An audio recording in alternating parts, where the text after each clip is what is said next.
निवेदन करेंगे जो पहले कथा में कहा, आज फिर कहते हैं। दुनिया के लोगों पर विश्वास करोगे एक दिन टूट जाएगा। दुनिया के लोगों पर भरोसा करोगे एक दिन धोखा दे दिया जाएगा। पर मेरे महादेव पर विश्वास करोगे और भरोसा करोगे तो कभी वो धोखा नहीं देगा। शंकर भगवान पर करा गया विश्वास, शिव जी पर करी गई अटूट श्रद्धा, आपका भरोसा, आपकी दृढ़ता टूटने वाली नहीं है। आप प्रयास करा करो। जितने किडनी के जिसको बीमारी हो, जिसको लीवर की बीमारी हो, जिसको कैंसर की बीमारी हो, जिसको थायराइड की बीमारी हो, जिसको कोई बड़ा रोग लग गया हो, जिसके शरीर में गांठ पड़ रही हो, हम उनसे निवेदन करेंगे आप प्रयास करा करो। हफ्ते भर में एक दिन बेलपत्री के पेड़ के नीचे बैठना है। बेलपत्री के पेड़ के नीचे एक लोटा जल कंकर शंकर मानकर, हमें कोई शिवलिंग का निर्माण नहीं करना है, बस वृक्ष की जड़ में कंकर शंकर को जानते हुए, शिवलिंग मानते हुए बेलपत्री की जड़ में एक लोटा जल धीरे धीरे चढ़ाना है और श्री शिवाय नमस्तुभ्यम कहना है। अगर श्री शिवाय नमस्तुभ्यम नहीं भी कहो तो पंचाक्षर मंत्र का जाप करो, नमः शिवाय। बन सके तो षडाक्षर मंत्र का जाप करो, ओम नमः शिवाय। ये भी नहीं कर सकते तो द्वादश अक्षर मंत्र का जाप करो, ओम नमो भगवते वासुदेव। ये भी नहीं कर सकते तो 2 अक्षर का जाप करिए राम।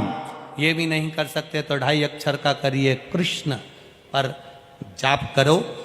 जल चढ़ाते चढ़ाते जिसका किडनी, लीवर, थायराइड आदि बीमारियां जिसको बहुत ज्यादा घेरती हो, हफ्ते में एक बार, जैसे हफ्ते में एक बार तुम होटल जाते हो, हफ्ते में एक बार तुम बाहर घूमने जाते हो, उसी तरह हफ्ते में एक बार बेलपत्री के पेड़ के नीचे बैठकर शिव नाम का गुणगान करिए। धीरे धीरे धीरे धीरे बेलपत्री के वृक्ष में सारी 64 योगनियां, देवियां, देवता, लक्ष्मी, नारायण, ब्रह्मा, ब्रह्माणी, इंद्र, इंद्राणी सब उसी में विराजमान है। जब आप बैठोगे, शिव नाम जपोगे तो धीरे धीरे बीमारी अपने आप समाप्त होती चली जाएगी। हफ्ते में एक नियम बनाओ कि मुझे शिव मंदिर तक जाना है, शंकर जी के बेलपत्र के नीचे बैठकर भगवान शिव का भजन।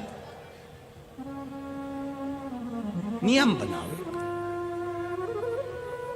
किस किस के मोहल्ले में बेलपत्री का पेड़ लगा है? हाथ उठाओ जरा। लगा है सबके?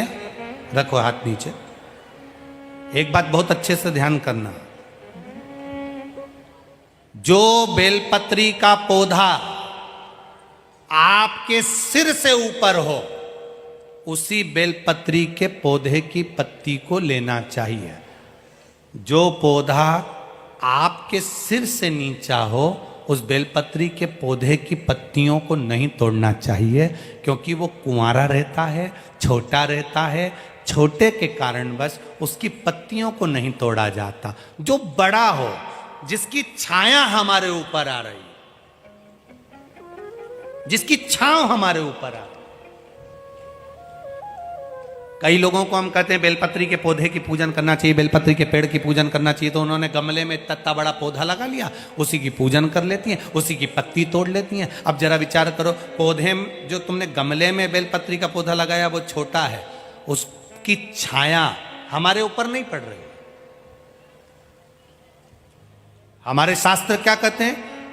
वृक्ष की छाया हमारे ऊपर पड़ना चाहिए। हाँ, गमले में बेलपत्री का पौधा लगाओ, थोड़ा बड़ा कर लो, बड़ा होने के बाद उसको एकांत में जाकर कहीं जमीन पर लगा कर आ जाओ। वो पौधे को ध्यान रखो, बड़ा होता चले जाए, बड़ा होता चले जाए। रोड के किनारे पर, रोड की साइड में, शमशान जाने वाले रास्ते के किनारे पर बेलपत्री का पौधा लगा होना चाहिए। क्यों? अगर कोई भूल से भी मुर्दे को लेकर जा रहा है, शमशान लेकर जा रहा है और बेलपत्री की छाया उस पर पड़ जाती है तो उसका कल्याण हो जाता है, वो फिर जन्म नहीं लेता, उसकी मुक्ति हो जाती है, उसका मोक्ष हो जाता है। भगवान के चरण नहीं छू सकते, तुम्हारी मर्जी पड़े जिस मंदिर में जाना, भगवान के चरण बांके बिहारी का दर्शन करने जाओ, चरण नहीं छू सकते। राधा वल्लभ लाल का दर्शन करने जाओ, चरण नहीं छू सकते। तुम अयोध्या के कनक बिहारी का दर्शन करने जाओ, चरण नहीं छू सकते। तुम बद्री विशाल का दर्शन करने जाओ, चरण नहीं छू सकते। तुम द्वारका जी दर्शन करने जाओ, द्वारकाधीश के चरण नहीं छू सकते। तुम दुनिया के सारे मंदिर में घूमकर आना, किसी मंदिर में चरण छूने की इजाजत नहीं है। केवल महाराष्ट्र का हरि विठ्ठल का एक मंदिर है जहां भगवान के चरण छूने की इजाजत है। केवल महाराष्ट्र का हरि विठ्ठल का मंदिर जहां पर भगवान के चरण को हाथ लगाने का महत्व है, जहां भक्त जाता है और भगवान के चरणों को छूकर अपना शीश नवाकर उसके चरणों में अपना माथा रगड़ कर आता है, वो दुनिया का केवल एक मंदिर है, वो हरि विठ्ठल पांडुरंगा का मंदिर है। जो महाराष्ट्र का, सारी दुनिया में कितने भी बैकुंठ होंगे, सारी दुनिया में कितने भी बैकुंठ होंगे, पर महाराष्ट्र का बैकुंठ हरि विठ्ठल के चरण है, श्री विठ्ठल के चरण। ये महाराष्ट्र का बैकुंठ। निवेदन करेंगे जो पहले कथा में कहा, फिर